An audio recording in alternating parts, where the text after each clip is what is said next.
આ પ્રેસ કોન્ફરન્સમાં ઉપસ્થિત સૌ મીડિયા મિત્રોનું સ્વાગત છે। આજે આમ આદમી પાર્ટી દ્વારા એક સ્લોગન નારો લોન્ચ કરવામાં આવી રહ્યો છે। જે રીતે ગુજરાતમાં છેલ્લા લાંબા સમયથી મજબૂરીવશ જનતાએ બીજેપીને મત આપ્યો અને જનતાની મજબૂરી હોવાના કારણે વર્ષો સુધી ભાજપ પાર્ટી સરકારમાં આવી। એ વર્ષો સુધી સરકારમાં આવવાના કારણે ભાજપની અંદર એક પ્રકારનું અભિમાન આવી ગયું કે આ સરકાર અને આ રાજ્ય તો અમારા બાપનું છે। જોકે લોકશાહી વ્યવસ્થામાં હંમેશા અંતિમ સત્તા ભારતના સંવિધાનમાં લખ્યા પ્રમાણે જનતાના હાથમાં હોય છે, જનતા જ બાપ હોય છે। જનતાથી મોટું કોઈ શાસક, કોઈ સરકાર, કોઈ સત્તા પાર્ટી હોતી નથી। પણ બીજેપી પાર્ટીને ગુજરાતમાં એવી હવા આવી ગઈ છે, એવું અભિમાન આવી ગયું છે, અહંકાર છે કે આ બધું જ અમારા બાપનું છે, અમે જે ધારીએ તે કરીએ, અમારા ભાજપવાળાના મનમાં આવે એવું કરીએ, ભાજપવાળાને જે ઈચ્છા પડે એમ જનતા સાથે વર્તન વ્યવહાર કરીએ। અને એના અનેક દાખલાઓ છે કે જ્યાં ભાજપના નેતાને જે જમીનની જરૂર પડે ત્યાં રાતોરાત બુલડોઝરો ચલાવી દેવામાં આવે। જે જગ્યાએ ભાજપના માણસોએ ધંધો કરવો હોય ત્યાં ગરીબ માણસોના ધંધા બરબાદ કરી નાખવામાં આવે। ભાજપના માણસો એવું સમજે છે કે આ બધું જ એમના પિતાશ્રીનું એટલે કે ગુજરાતીમાં બાપનું સમજે છે, પણ એવું હોય નહીં। લોકશાહી વ્યવસ્થા છે, અહીંયા કોઈના બાપનું કંઈ ના હોય, એ બધું જનતાનું હોય, યા તો સરકારનું હોય। અને એટલે આમ આદમી પાર્ટીએ નક્કી કર્યું છે કે ગુજરાતની જનતા સુધી અમે એક સંદેશ પહોંચાડવા માંગીએ છીએ કે આ ગુજરાત કોનું છે?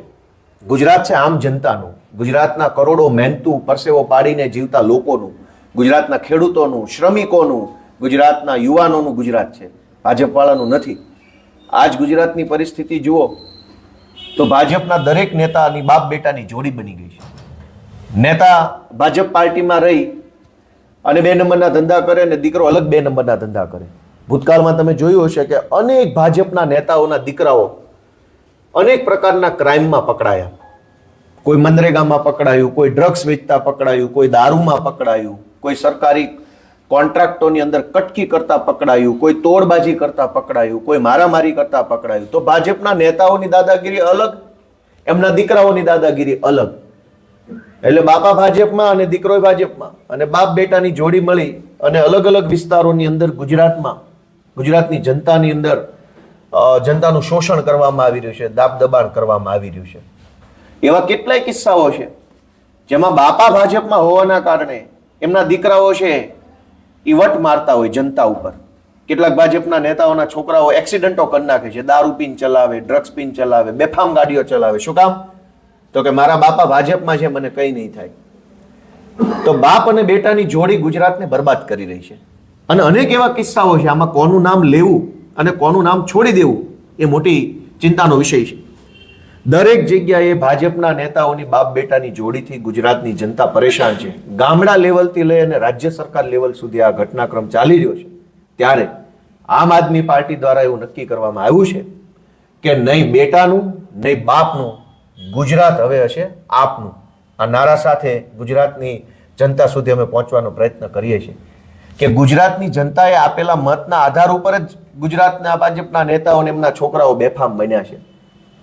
અને એટલે હવે આ બાપ બેટાની જોડીને ઘર ભેગી કરી અને આપનું એટલે કે જનતાનું એટલે કે સામાન્ય માણસ, ખેડૂતો, શ્રમિકો, યુવાનો, મહિલાઓ, વંચિતો, આમ જનતાનું શાસન આવે એવી ભાવના સાથે, એવા વિચાર સાથે આમ આદમી પાર્ટી આગળ વધી રહી છે। આજે અમારા આમ આદમી પાર્ટી તરફથી એક ના બેટાનું ના બાપનું, હવે ગુજરાત આપનું આ નારો લોન્ચ કરવામાં આવે છે। આખા ગુજરાતની અંદર આમ આદમી પાર્ટી દ્વારા આ નારો લઈ જઈને જન જન સુધી આ વાત પહોંચાડવામાં આવશે કે ગુજરાત ભાજપના બાપનું નથી અને ભાજપના નેતાઓના છોકરાઓના બાપનું પણ નથી। ગુજરાત આપનું એટલે કે આમ જનતાનું, ખેડૂતોનું, સામાન્ય પરસેવો પાડીને જીવતા માણસોનું ગુજરાત છે। ના બેટાનું ના બાપનું, હવે ગુજરાત આપનું।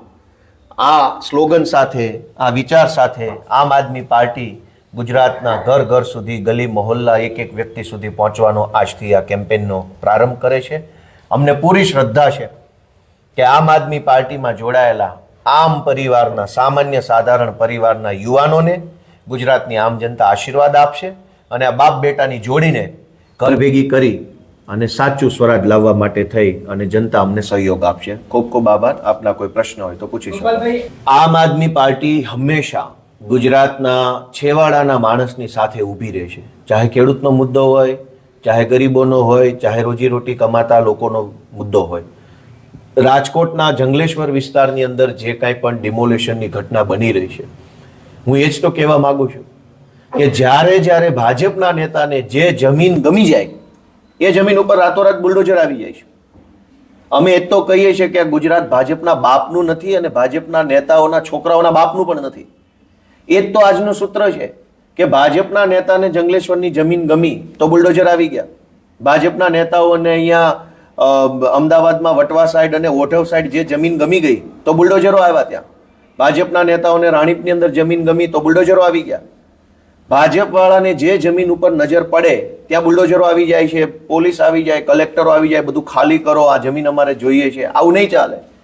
અમારું સૂત્ર એટલે જ આ છે કે ગુજરાત ભાજપના બાપનું નથી, ભાજપના નેતાઓના છોકરાઓના બાપનું પણ નથી. ગુજરાત આપનું છે અને ગુજરાત આપનું બને એ માટે થઈને તો આજથી અમે આ કાર્યક્રમ લોન્ચ કર્યો છે. ગુજરાતમાં વર્ષોથી આપણે જોતા આવ્યા છીએ. અત્યારે અહીંયા મોટેરા પાસે પણ હમણાં થોડાક સમય પહેલા જેસીબી આવ્યા અને 50 વર્ષોથી જે લોકો મોટેરા સ્ટેડિયમની આસપાસ સાબરમતી વિસ્તારમાં રહે છે એમના ઘર ઉજાડી દેવામાં આવ્યા. સાણંદ સાઈડ અને એસજી હાઈવે સાઈડ પણ સરકારના ડ્રીમ પ્રોજેક્ટના નામે જેસીબી ચાલે છે. રાજકોટના જંગલેશ્વરમાં સોમનાથ મંદિરની આસપાસના વિસ્તારમાં જેસીબી ચાલે છે. એવી રીતે સુરતમાં જેસીબી. જે જગ્યાએ ભાજપવાળાના નેતાઓએ પોતે જમીનો જોઈતી છે, પ્રીમિયમ જમીનો જોતી છે, મોકાની જગ્યાઓ જોતી, ત્યાં જેસીબી આવે છે. સામાન્ય માણસ કોર્ટમાં જાય છે, અમારી જેવી પાર્ટીઓ, અમારા જેવા આગેવાનો મદદ કરે છે, પણ કોર્ટની એક મર્યાદા છે કે કેટલાક વર્ષો સુધી કેસ ચાલે છે. ત્યાં સુધીમાં તો ભાજપનું જેસીબી ફરી વળે છે. મારું એવું સ્પષ્ટ માનવું છે એક વકીલ તરીકે કે જનતાની અદાલતમાં જે ચુકાદો જે ઝડપથી અને જે રીતે આવશે ને એવો ચુકાદો કદાચ સરકારની અદાલતમાં ન પણ આવે. જનતાની અદાલતમાં માત્ર ને માત્ર ન્યાય થાય છે, ઝડપથી થાય છે અને પીડિતોના પક્ષમાં ન્યાય થાય છે. સરકારની અદાલતમાં તો સરકારના વકીલો, સરકારનો કલેક્ટર, સરકારની પોલીસ, સરકારની અદાલતમાં બધું જ સરકારનું. ગરીબ માણસનું શું? તો ચાહે રાજકોટનું જંગલેશ્વર હોય કે ચાહે અમદાવાદનું ઓઢવ હોય કે ચાહે અમદાવાદનું સાબરમતી સ્ટેડિયમ આસપાસની જગ્યા હોય કે ગીર સોમનાથનો મુદ્દો હોય કે સુરતનો હોય કે મહેસાણાનો હોય કે ગમે ત્યાંનો હોય, દરેક મુદ્દાની અદાલત એક જ છે, એ છે જનતાની અદાલત, લોકોની અદાલત.